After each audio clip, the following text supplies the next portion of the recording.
You think the biggest army in Europe is finally about to punch through Ukraine's line? It isn't, and the reason has nothing to do with the weapon you are picturing. For more than a year, Russia has hurled wave after wave of men and armor at a single ruined town called Pokrovsk, taking some of the worst losses of the whole war, and paid all of it for gains measured in streets, not cities.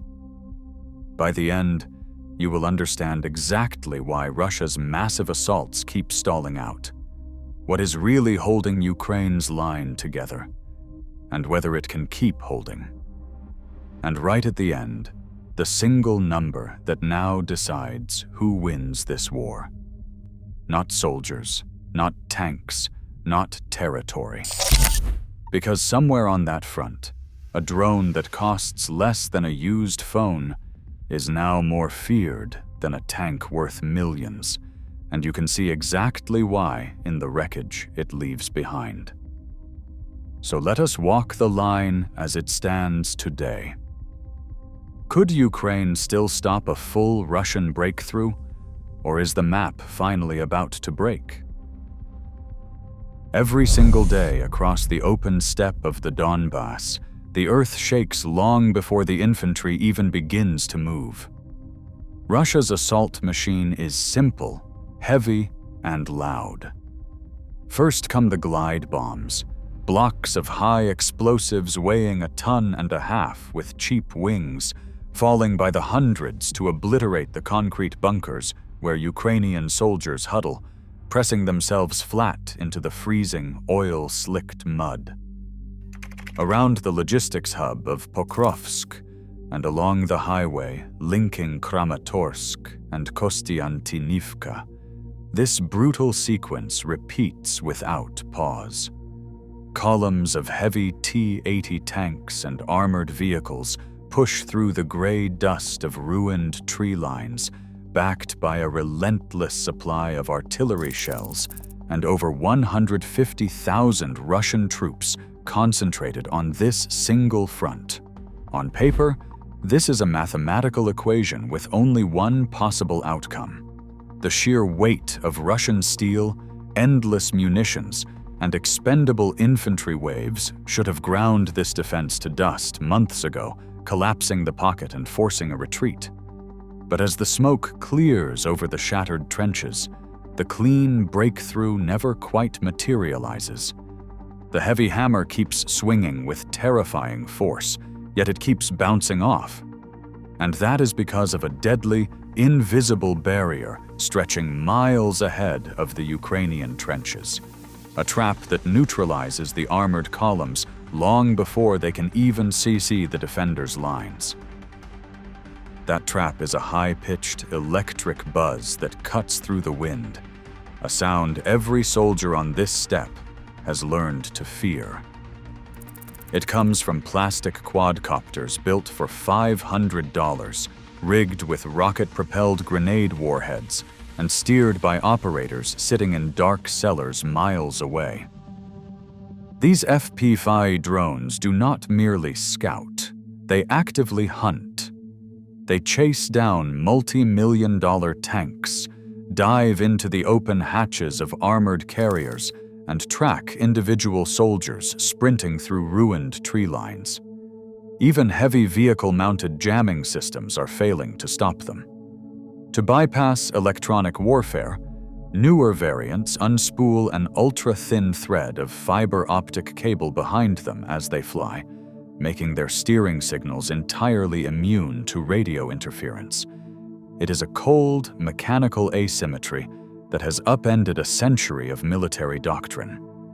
An infantryman can survive heavy artillery by digging deep into the frozen mud, but he cannot easily hide from a $500 machine that can follow him through a bunker door.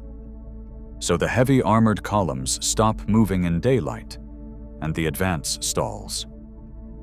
But this invisible barrier does not stop at the front line, and the space between the trenches has quietly expanded into a deep, inescapable trap. This trap is a physical territory, a silent, empty corridor stretching 10 to 20 kilometers deep behind the contact line, widening to 50 kilometers in the bloodiest sectors around Pokrovsk. Soldiers call it the kill zone. In this gray space of shattered asphalt and splintered tree lines, daylight movement has become fundamentally suicidal. There are no safe rears, no hidden assembly points, and no moments of absolute silence. If an armored column attempts to cross this belt, a surveillance drone spots the dust from miles away, beaming high-definition coordinates back to waiting strike teams. Minutes later, FPV drones swarm the vehicles, disabling tracks and cooking off ammunition long before the tanks can even point their main guns at a Ukrainian trench. It has turned the classical concept of a front line, a neat, drawn thread on a map, into a vast, three-dimensional desert of surveillance, where anything larger than a single, sprinting infantryman is instantly targeted. Troops now spend exhausting, terrifying days just navigating this zone on foot under the constant, mocking hiss of overhead rotors. It is a grueling, mechanical siege of space itself. But maintaining a digital curtain of this size requires an astronomical quantity of machines and power. But those cheap plastic drones cannot hold a trench alone, and they cannot intercept a ballistic missile. For all the talk of a digital revolution, Ukraine's survival still hinges on heavy, expensive Western steel, Patriot batteries protecting the skies, HIMARS striking deep supply depots, and a constant flow of 155mm artillery shells.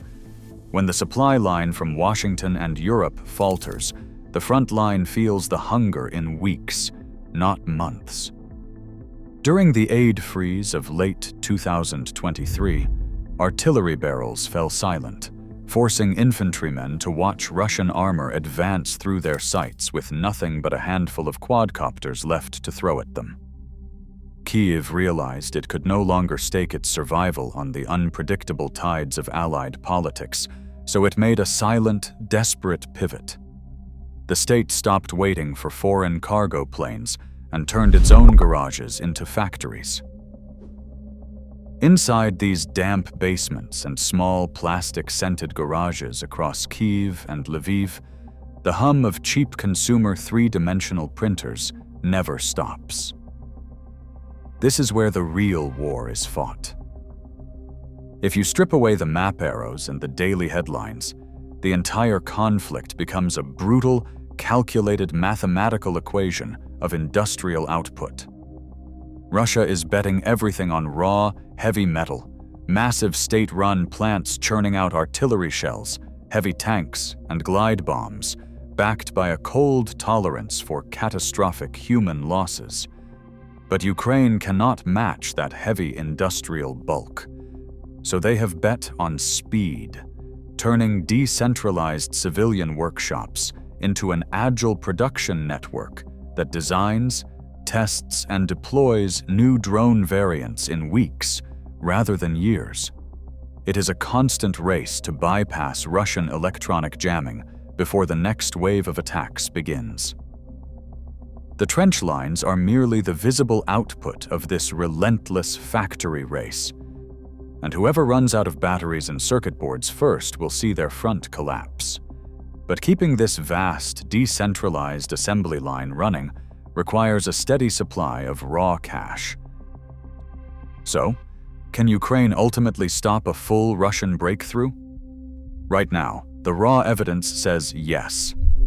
The defensive line is holding not because of a single Western wonder weapon, but because of a grinding ecosystem, a continuous wall of FPV drones, reinforced trenches, and constant tactical adaptation. Russia can still bleed forward, flattening ruined villages, seizing empty crossroads, and claiming shattered tree lines at a horrific human cost. But converting those slow, agonizing gains into an operational collapse of the Ukrainian front has repeatedly failed. Yet this entire defensive net is incredibly fragile. The real threat is not a dramatic armored charge, but a quieter failure. Ukrainian garage factories running out of microchips, or Western aid going cold at the exact moment the line needs it most. Can Ukraine produce more than its enemy to survive? Or will the batteries run out first? Subscribe to follow our coverage of this modern battlefield. Forget the map arrows. The real war is decided on gray roads that no soldier dares to cross under the constant, high-pitched buzz of plastic rotors. Can Ukraine keep winning this brutal drone race? Let us know in the comments. Subscribe for more reports from the front.